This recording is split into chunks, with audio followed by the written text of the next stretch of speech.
How do I think the pyramids were built? To be honest, I have no answer to that question.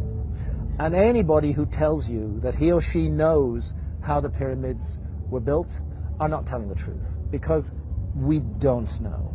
We don't know. The Great Pyramid contains a number of mysteries. The Great Pyramid, first of all, is very big. The Great Pyramid weighs 6 million tons. We can calculate that from its mass. It weighs 6 million tons. Its footprint is 13 acres. It's more than 750 feet along each side. It's 481 feet tall. More than 2.5 million individual blocks of stone were used in its construction. But it's not just big. It's really, really precise. The Great Pyramid is locked in to the cardinal dimensions of our planet. The Great Pyramid is targeted on true north within 3/60ths of a single degree.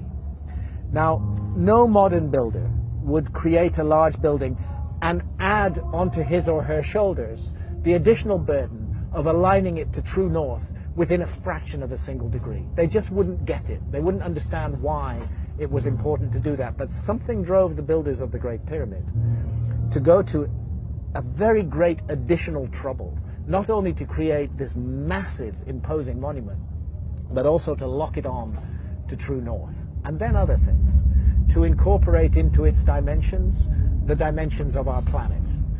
I don't want to get too numerical or possibly even boring here, but if you take the height of the Great Pyramid and multiply it by 43,200, you get the polar radius of the Earth. And if you measure the base perimeter of the Great Pyramid accurately and multiply that measurement by 43,200, you get the equatorial circumference of the Earth. In other words, for thousands of years, through times, through dark ages, when human beings didn't even know they lived on a planet, never mind its dimensions, that monument has encoded and speaks out the dimensions of our planet on a scale of 1 to 43,200. And the scale is not random. The number 43,200 is derived from a key motion of the Earth, which is called the precession of the Earth's axis. The Earth wobbles on its axis very slowly at the rate of 1 degree every 72 years. And 43,200 is a multiple of 72.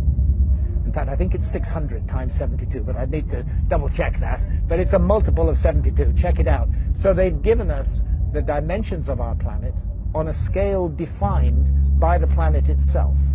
And that's an incredibly clever thing to do. How on earth did they do it? Where did that knowledge come from? This is why I'm forced to consider the possibility of a lost civilization in the human story.